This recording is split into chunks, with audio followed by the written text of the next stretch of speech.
Hello and welcome to Folk This, a podcast about sustainability and traditional cultures. I'm your host, Dr. Kathryn Parker, and I'm joined in each episode by Ben Edge as we meet people from around the globe who are focused on connecting with and preserving the natural world in their folk practice. This is episode 3, where we chat to Emily and Yen from the arts collective known as Where Water Meets, based in Tasmania, Australia. We had a great conversation from everything in terms of what should define folk music here in a post-colonial environment, through to eel festivals and science communication in music. We know you're going to love it. Enjoy! Hello everyone and welcome to our third episode of Folk This. Today Ben and I are very excited to be here talking to the Tasmanian arts collective Where Water Meets, and we have Emily and Yen from that collective here to talk to us today.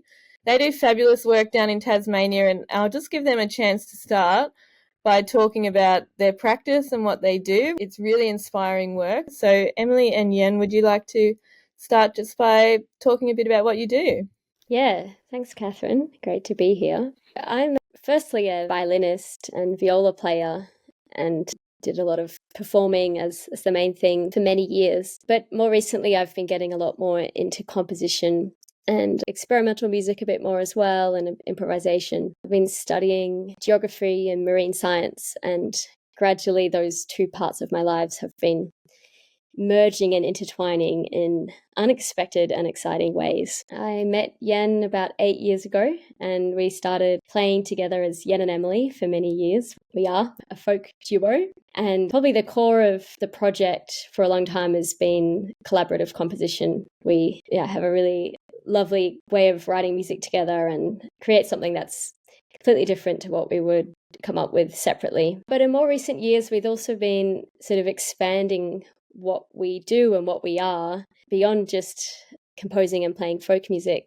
and bringing in a whole lot of different elements to our music, a bit of science communication, as well as even some ways in which Yen's other work as a chef also come into our music making and art making, and a lot of it comes back to responding to place, in particular the place where we both have chosen to make our home, Tasmania. Thanks, Emily. And really interesting. Yeah, Yen, what's your side of the practice? So I'm Yin. I mainly play guitar and sort of sing, and in fact, that's probably the only thing I'm formally trained in. And also, I'm very much embedded or practicing Japanese music, in particular the wadaiko or taiko drums, and shakuhachi, which is the Japanese bamboo flute, along with shinobue and a few other sort of little bits. We kind of also play eel banjo, eel Okinawan sanshin, which we'll talk about later, I'm sure, with the eel project. But very much come from sort of a singer-songwriter, I guess, tinkling with the guitar. My brother got a guitar when I was 12, and I was told not to play it. And here I am, hanging out with other musicians, playing all different kinds of styles, jazz, pop, rock, blues, and so forth. But sort of putting all the influences together with Emily, and I guess we're in a crossover folk space.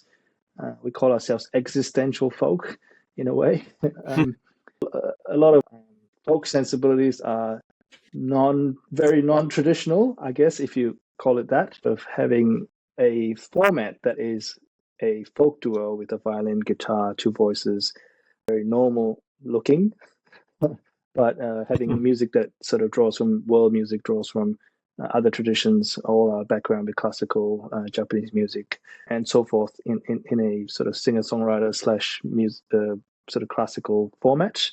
So we've oftentimes plays with other bigger ensembles, with a shakuhachi player and Norman, with cellist, with string ensembles. We've even written music for other instrumentation, also an orchestra. So the core of the project is compositional and place-based, and very sort of expansive, especially with science and storytelling aspects of that. A Trojan horse, if you will, Trojan horse folk duo. You get a guitar and a violinist when you rock up, but you get as much music as we can squeeze in that format. Yeah, thanks, Yen. And so how would you say you you sort of just talked then about it's non-traditional, but it's traditional, it's world music, but it's local.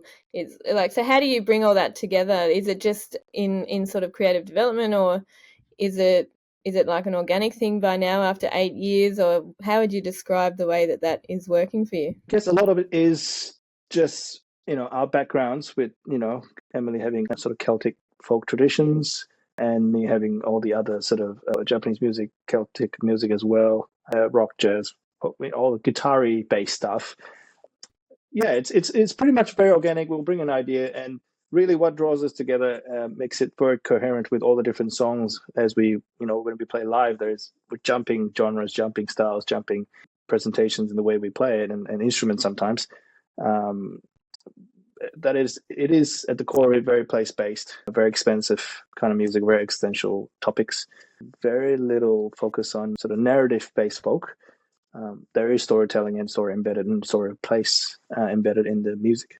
I think that's what ties it together as a whole. Fantastic. And how do people respond, in the sense of like, it sounds like you float between many spaces and genres. And I love the idea that you're pulling from all of your kind of ancestry, and as well as the things that you're interested in, such as science or cooking.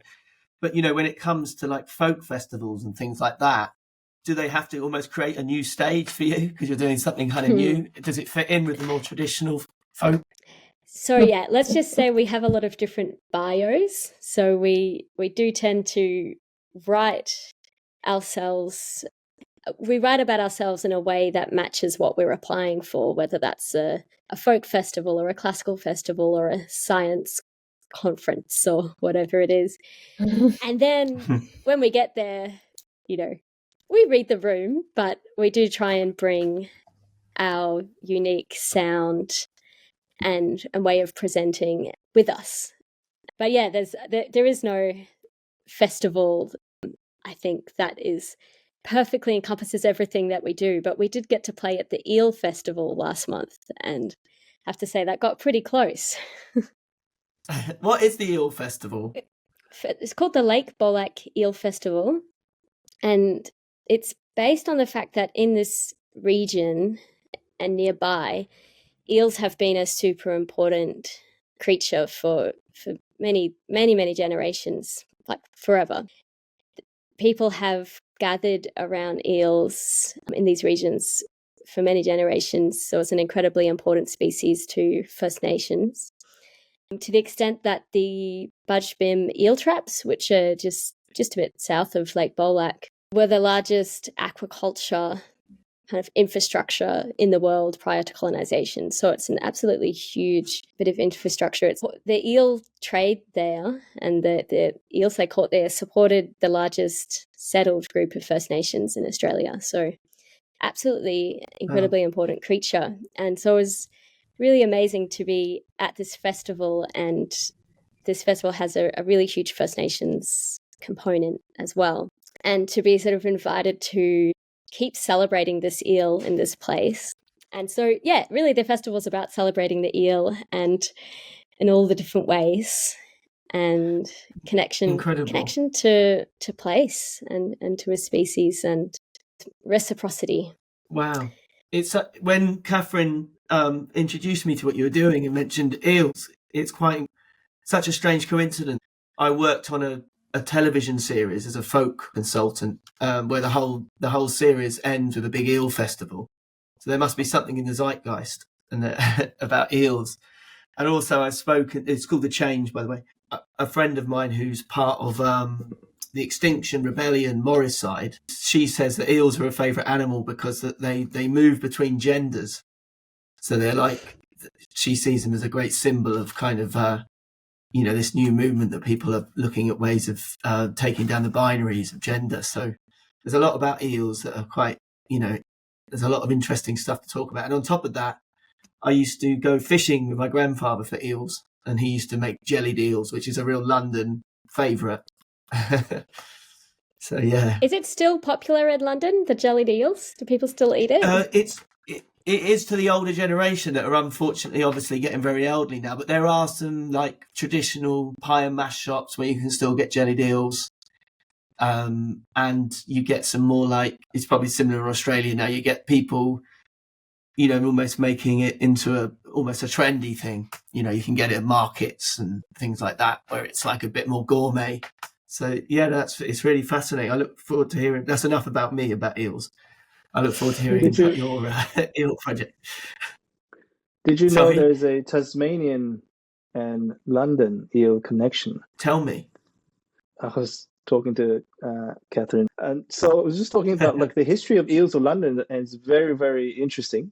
I don't know whether you know, but there is a deep history of eels and the infrastructure and the building of London. It was the primary protein of London that built, like, essentially built London. The energy, yeah. No, just not the energy. The actual eel protein is the main consumption of all Yeah. Londoners. Rent was paid in sticks, and one stick was 25 eels. And a lot of the barter and economy and the literal building of the entire city was based on eels and eel ships. And it was the Dutch, which would have eel ships with the tank that's in the ship, they would have eels in it. So even when we were in Colac recently, which is near Lake Bolac, and that whole region has a lot of eel stories, we heard that, oh, there's a lake in Lake Colac, and there's eels in it. It's harvested by this Dutch guy.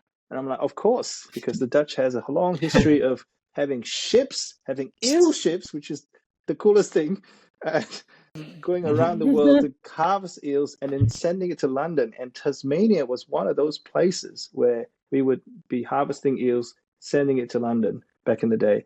And it's still harvested today, but because of the unpopularity, because all these older generation people are the only people left eating it, they're sending it to Asia now, where it's still popular. So they send it to Korea now. So that's sort of the Tasmanian London eel connection. How fascinating. Literally at opposite ends of the world there. That's so interesting, isn't it? Yeah. Also, I found out that here in Sydney, the eels in Centennial Park, which is our sort of main public park close to the city, like a large park, the eels in the lake migrate out to sea to breed and then come back to the park every year. So there you go, the eels. Yeah. They're orchestrating things in every location we're in. So it's been an interesting part of this project that in some ways eels are really mysterious and you don't hear them getting talked about a lot, or they're not in the media a lot. And yet every time we bring up eels, which is fairly often now, and in gigs and all of that, everyone's always got an eel story. And it's like they just pull it out from this memory bank. It's like almost everyone has an eel story, which I find fascinating. Yeah, and so you've been making instruments, is that right, from eels? Or, like, can you explain a little bit about that, like how that relates to your science research and how that's coming out in your music now? In 2021, we were asked by our local festival, now defunct or retired, Mona Foma, which is a very amazing festival and very interesting festival, and probably the only festival that go, don't play violin or guitar, play some crustaceans and kelp stuff. We were asked to do a show on a boat on the Kanamaluka, which is the Tamar River where I live in Launceston. And so we were supposed to make a show about the river and sort of the ecology of the river and so forth. So we were asked, okay, don't play your normal thing. Let's do some weird thing because it's Mona. Let's push the artist to do some cool stuff. So we, went down to talk to the skipper, which ran the boat. And we said, oh, what do you think about us making a show out of crustaceans of some form and kelp? He's like, what are you talking about? There's none of that here. That's further out the river. There's really only eels and mud here. And literally, while we were there was a dead eel next to the boat, a big dead eel.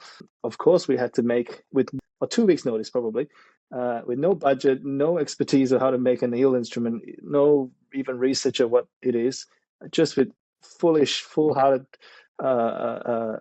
idea of let's make a show about eels and mud. So we started doing that, which was insane. if we knew what we knew now, we probably never done that. And so, yeah, in 2 weeks, we figured out how to kill an eel, how to find an eel, which then we found out about the Tasmanian eel exporting industry, how to skin it, how to kill it. Emily had to kill it, skin it. And we worked with a luthier, and he didn't even want to be named at that time. He's like, I don't want to make this crazy thing. Just don't tell people I made it. And so we sort of just made it out of a stick and some gaffer tape and a masking reel tape. And then we had one night left to make the show because, by the time we make a really basic instrument, we had to figure out how to play it and write a whole show that we played 16 shows that weekend. And turned out to be a hit. And then that's how it kind of started. So we made an eel erhu-like, very primitive instrument early on, which we're now calling a prototype. And since then, Arts Tasmania, we got a funding to develop that into a bigger school show, which we toured and played at Lake Borlaug. A great story. It sounds very serendipitous to me. You were meant to do that. Find the eel on the mud. Yeah. So you were drawn to that. Yeah. And what's also extra special was that there happened to be an audience member that came to one of those shows we did on that weekend, and we hadn't advertised it as an eel show. It was just called Monophoma Acoustic Life of Boat Sheds. So anyways, this guy just happened to be in the audience, and he happens to be Tasmania's leading expert in eels. And he realized as soon as he jumped on that boat what it was going to be about, because we had a few props, including eel skin and traditional Japanese eel traps. And he found us after the show and said, please, can I be involved? Can I collaborate? And that's Malcolm Johnson. And we have been collaborating ever since, and it's been absolutely wonderful. Incredible. And so is he a scientist, Emily? Or Yeah, so he's actually a geographer, a human geographer, and he works in climate change. But he has a very special interest in freshwater eels. He has for many years. And so, he's very happy to be having like a place to put all of this research that he would be doing anyway. So the project is really using the instruments as a kickoff point, presenting these shows, but really the long-term goal is to not just create awareness about Tasmanian eels and talk about environment, climate change, is really just to reignite the knowledge and the research in Tasmania, which hasn't been done since 1983 or whenever the last research was. So there's very little things known about eels in Tasmania. So we would like to long-term use the music, use the art to inspire that change. how do we define folk? So when I first me and Kathryn met at a very strange folk festival in Britain called the Bury Man, where a man covers himself in sticky burr seeds, which are it's like what was the inspiration for Velcro.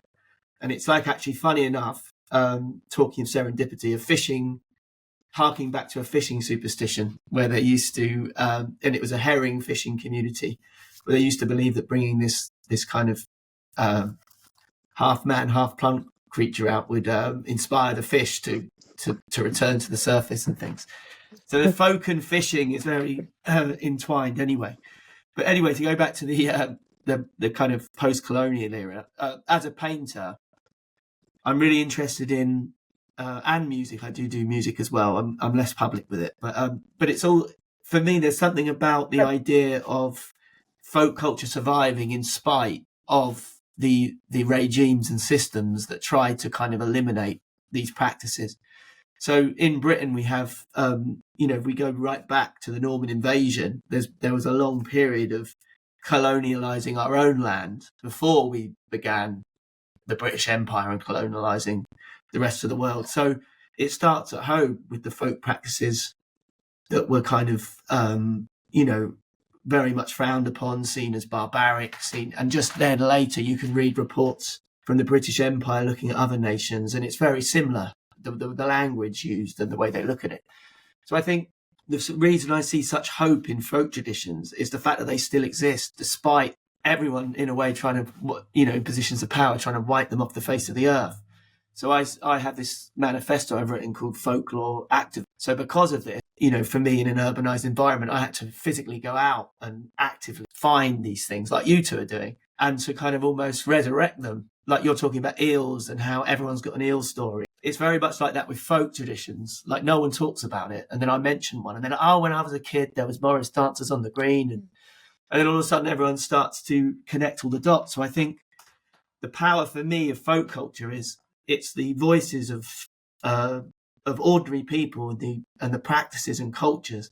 And everywhere you go in the world, we all do our own version of that. And when we travel, we experience someone else's culture. We get excited by the similarities as well as the differences. And for me, it's what makes the world an incredible, beautiful place. So to move forward in this kind of capitalist post-colonial era, I think the preservation of human culture and our differences and the creativity of the human spirit lies at the heart of keeping these folk traditions alive. So that's kind of where I'm coming from. Does that resonate with yourselves? Yeah, so beautiful to hear. And I love that idea that, when you start asking people about these things, that they do remember and they do have connections. And, we often say, oh, it's lost, it's gone, it's no longer. But yeah, it's really heartening to know there are still those connections. And it's just about asking the right questions sometimes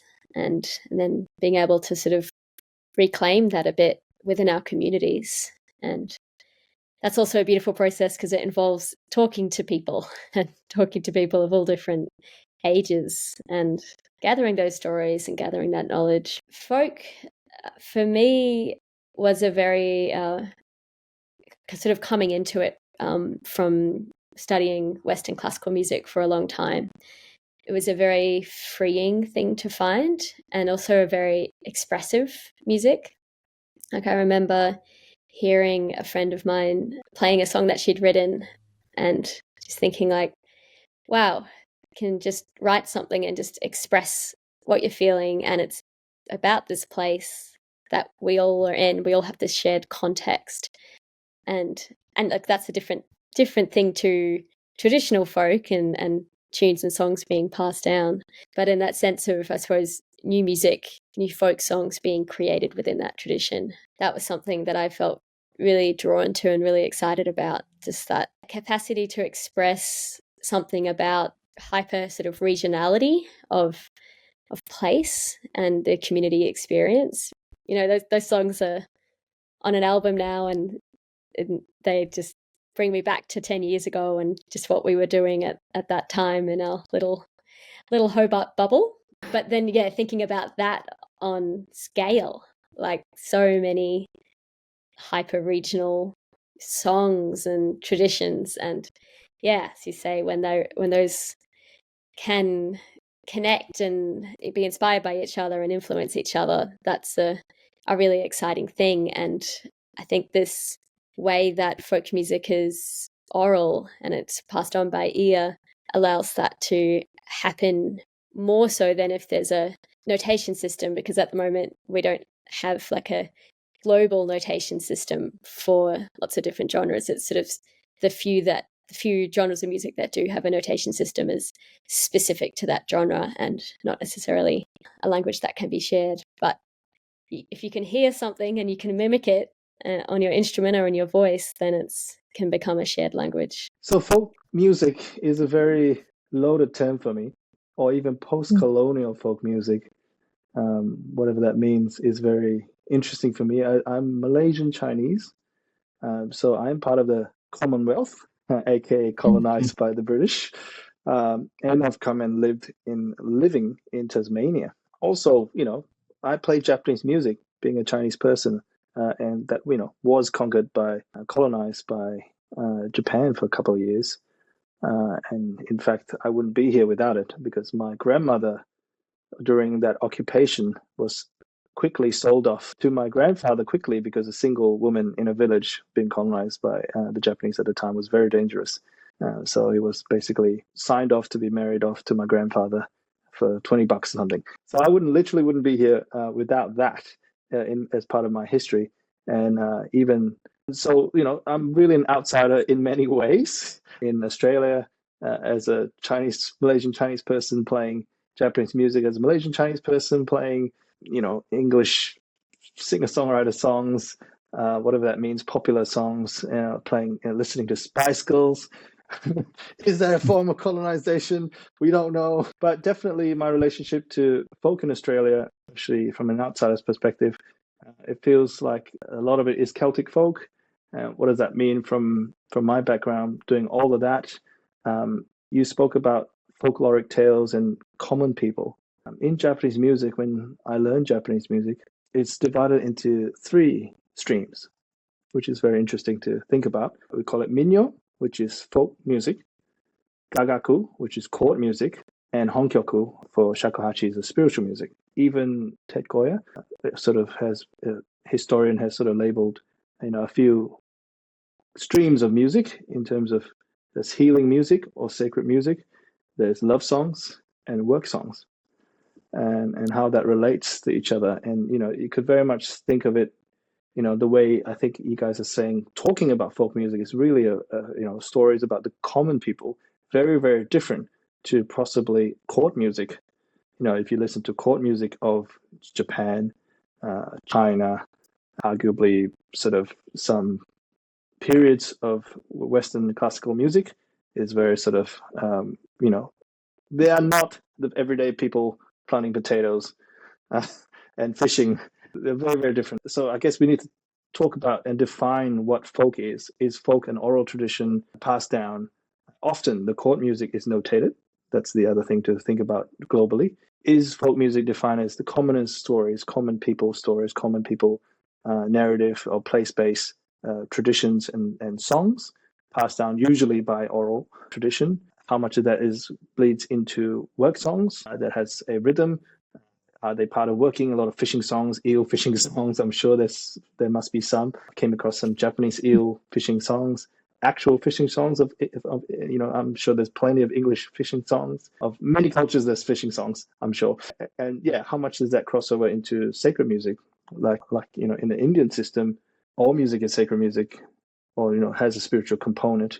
And when you play, it's a prayer. They will have ragas you play in the morning and ragas you play at night, and ragas you play for fishing, probably, and so forth. And how that crosses over is very, very interesting. And where do we sit in all that? Not playing really folk music, not playing really Western classical, not really playing world music in Australia. It's a whole thing. I just wanted to follow up on that, Yen, and just also, so we recently talked at a forum at the National Folk Festival about what is folk, and something that Yen said there I thought was really great, that he says he plays traditional Japanese folk music, yet at this festival that would be called world music, and just that note on what world and folk are. And I think it's such a classic example of when normativity becomes invisible, is maybe the best way to kind of categorize it, because it just happens in so many different ways in our post-colonial society, in that folk, in the way it seems to be sort of defined in the Australian context, is really more like Celtic folk, but that's kind of taken away from the name. It's just folk. And then world music is like this homogenous other of non-Western music, but we call it world music, not non-Western music. And maybe we should actually call it by the specific names of all the very many different, diverse, completely different to each other cultures of different styles of music that it is. There's also a thing like, what is Western music? How do we call that? We call it Western music, and I think Ted Goya recently released an article talking about the history of Western music, how that Western music is actually not what you think it is. Didn't come from Europe. It came from all these different folk music of places, and it got assimilated into this thing called Western music. This is, we got colonized by the West, and really, the first and foremost thing is, I always ask the question, how would you organize music again if you started from scratch? through the whole world, do you say love songs, healing songs, and work songs? Is that one way of categorizing it? And then it's very even. And then you have work songs of the world, you have love songs of the world. Or do you do, like, commonest stories? That's your folk songs. And then anything that's highfalutin chord music stuff. Obviously, there's no chords anymore, but I don't know how you would call that. Fancy music. Music for, I don't know, music for parties. It's kind of like the music for airports, Brian Eno album. Yeah, how would you classify music if you had a chance to start again? Maybe we should all go around answering that. Yeah, well, I think what you've been talking about with sort of oral tradition gets to the heart of it. And as you've said, like in what we call Western music tradition, or Western music as a conglomerate, there's a lot of folk influence, folk in inverted commas. But I mean, I'm a 16th, 17th century music historian, and in that era, those oral traditions are constantly being co-opted for the court and for the church. And a historian that I work with named Bruce Smith from America defines these as acoustic communities, he calls them. And I think that's just like a great sort of way of defining it, that you have these place-based communities which are different demographics of people making music. They're all influencing each other and they all overlap. Nothing is in a silo, and I think really that applies in a more global context as well to an extent. But I think, what you've been talking about, that oral tradition, or what we would call vernacular music in academia, is really at the heart of it, people sharing music, what Ben has called the birthplace of art as well, in general art sort of practice as well. I think that's kind of maybe how we can join the dots there. You're all from very musical traditions and backgrounds that blur the line. So in Britain, there is very much this idea of folk being about the common people. And then you have high society music, opera, and then you have pop music. But then this all needs to be addressed. For me, my musical background, I was in punk bands from my teenage years through till my late 20s. And punk music for me is another form of folk music, because it was people expressing everyday life for themselves with electric guitars, drums, and also without any musical there's no training. So a lot of these people would teach themselves, and there was something about the coming together often of chemistry of a group of individuals that had something to say, that they often create like pieces of magic without the technical background or abilities. And maybe they'll just make one single and then go off and carry on with their normal working class lives. But the point is, there was something about this folk for me is almost like the expression of ordinary people. And when I say ordinary people, I'm not trying to just focus on class here. I'm talking more about just people that aren't necessarily musicians or artists or whatever consider themselves creatives. But the idea that occasionally this piece of creativity is born from them out of the conditions and the kind of lifestyles that they live in, something that's so strong within they have to express it. So I think for me, it's very hard to define folk, but it definitely comes from a place of an almost repressed creativity that is encouraged in high society or in the court. But for folk, it isn't really. So it's born out of almost an innate human instinct for me, that like people just have to make music, people have to dance, So I think there's something about folk for me that's very instinctual. And it just shows, like I mentioned, when I was going to folk traditions and I was looking around at just, ordinary working people, and they've created these beautiful costumes and they're playing music and they're singing and they're dancing. That for me was like, oh, wow, this is where art and music comes from. People needed to entertain themselves and express themselves. So I think folk for me is a pure place in a way. It's like in art we have art brut movement that Jean Dubuffet started collecting art by people that were, some people were in mental institutions, some people were just ordinary working people that would never consider themselves artists. And art brut translates in French to uncooked. So he described it as uncooked. So in a way, is that what folk music is? It's raw and it's uncooked, I really like that, Ben, and it's something that, so it always makes me sad when I hear people say, I don't sing, I'm not creative, I could never play an instrument. And I hear that quite a bit. And I think, wow, is this partly because our society is so sort of siloed and professionalized? And so it's like, if you're not doing something professionally, then there's no point in doing it at all. And obviously not everyone shares that. And there are lots and lots of people being creative, even though they wouldn't identify as a professional artist. And that's awesome. And I have this little hope that maybe the advent of AI is going to help us as a society, in our Western society, re-embrace community art making and art making not in a professional setting. And that's because AI is like pursuing this kind of like, it can already do so much, and you can just create this music and create this sort of like, with AI, we're increasingly able to just make art. Like, for example, DALL-E, we're just able to type in something and it'll type in a prompt and it'll make it. And I think it's makes me think, well, if AI gets to a point where it can create better art than humans, or more perfect art than humans, well, then what is it about humans making art that's special and different and that we would want to hold on to? And I wonder and hope if it might get us to go a bit away from this perfectionism goal that we seem to have been pursuing as sort of professional musicians. If you see in like studio recordings, there's this move towards perfectionism and doing 50 takes to get something just right.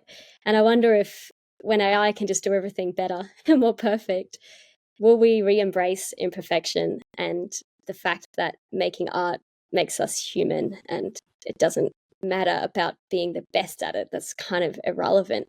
It's more about an expression, an individual expression.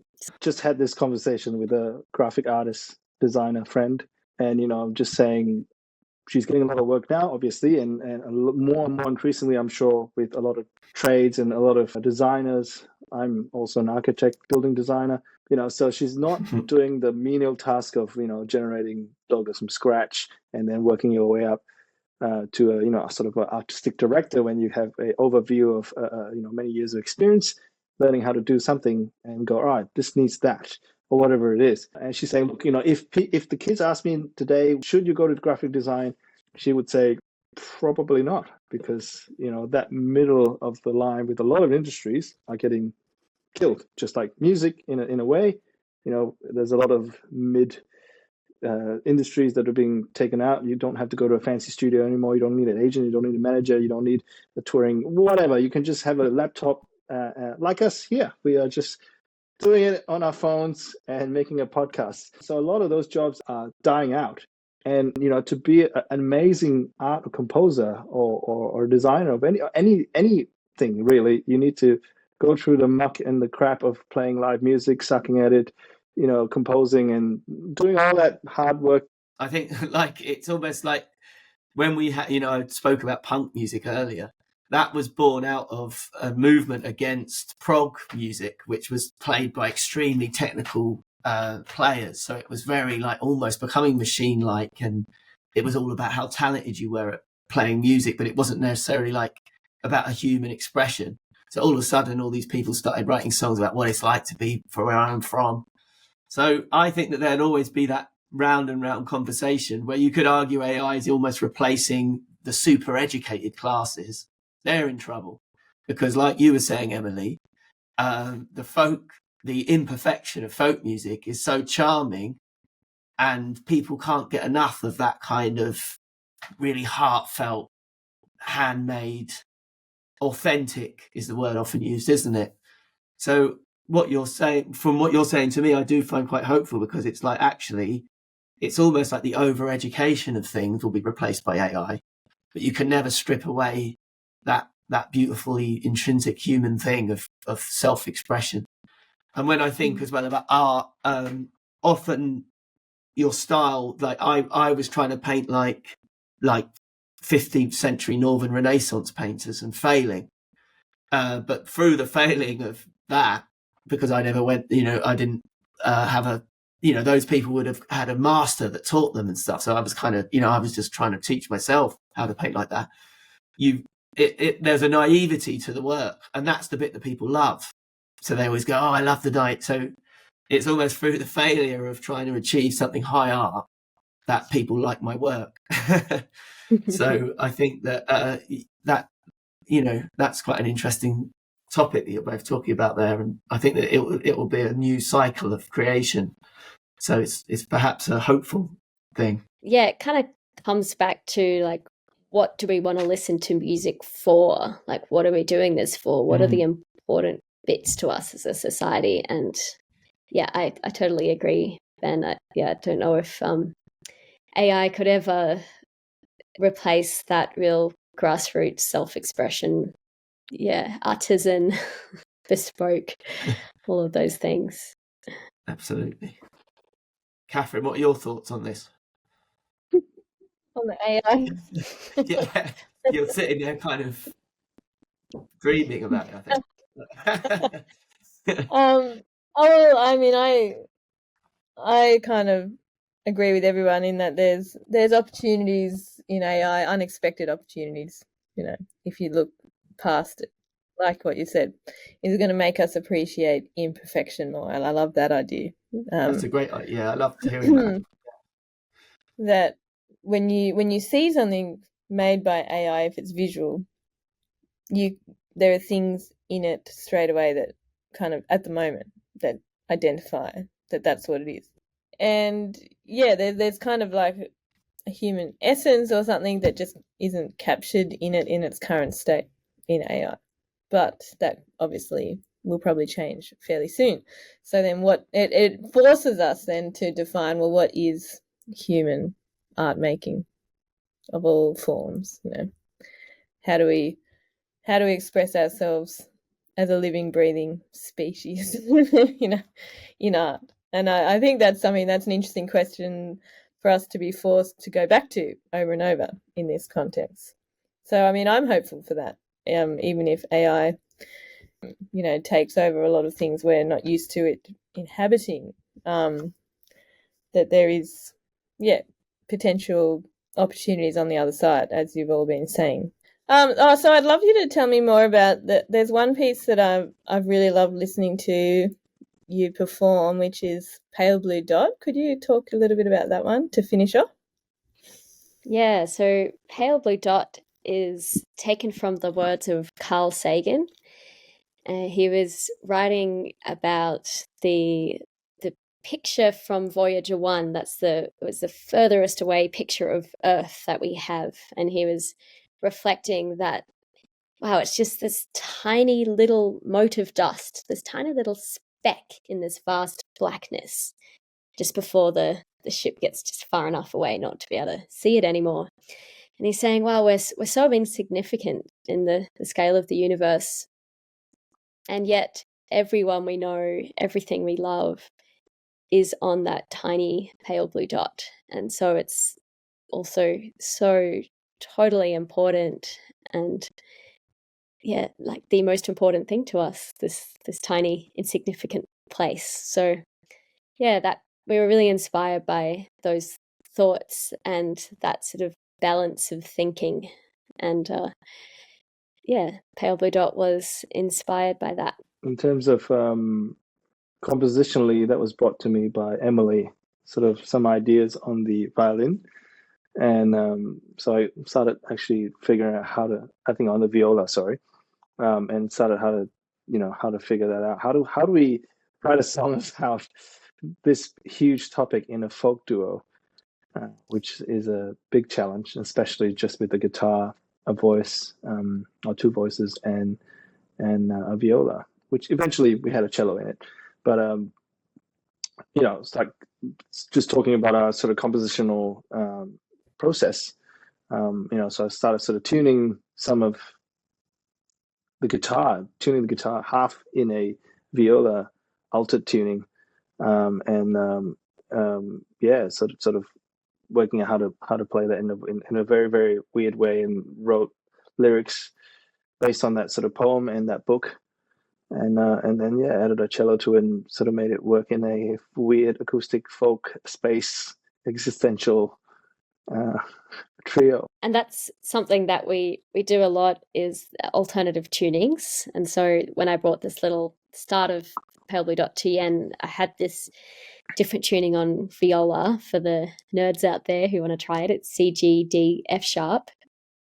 And we find that these alternative tunings, they have a life of their own. They have a story and an emotional content of their own. So sometimes at the start of writing a new piece, we just spend time experimenting in different tunings until we find one that sort of represents the feeling that we're going for. And then pieces very much emerge out of that tuning, and to the extent that if I hear, like, Yen has a different tuning pretty much for every single piece we play. And if I just hear the tuning, I know what piece it is, because it's just so intrinsically tied to that tuning. Speaking of scordatura and folk music, a lot of folk music actually has weird tunings. A lot of so-called Western tuning is just a very recent, a small niche, recent thing from one part of the world, which then now sort of disseminated as that's the correct thing to do on these instruments. But in fact, most folk cultures have more than one tuning, and one on each instrument. And especially the guitar has a long tradition of post-colonization development of alternative tunings, because E, A, D, G, B, E is really, really horrible if you pick it up with no instructions. So most of the world where guitar was left post-colonization did change it to open chord, because most cultures of the world don't have harmony. Usually is a rhythm and melody. And so there's a long tradition of and I think even with fiddles and with few different things, a lot of folk traditions have traditions of retuning instruments, and that's really a key part of what we do, and definitely creates a different sound, different resonance, and that really ties to not just having the world influences, which allows the tuning allows you to draw from many different traditions that have different tunings from the world, but in a guitar and viola or violin format. But it's just that attitude of sticking it to the man, and trying out different things. And it's really inspiring conversation. I feel energized from it. So thanks so much. This is Pale Blue Dot by Where Water Meets.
This podcast is produced on the unceded lands of the Gadigal, Bidjigal and Birrabirragal people of the Eora Nation in Sydney, Australia.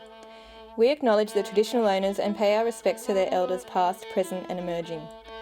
Thanks for listening to Folk This. If you're enjoying the podcast, don't forget to leave us a review and subscribe on your favourite podcatcher. Folk This, we are the land.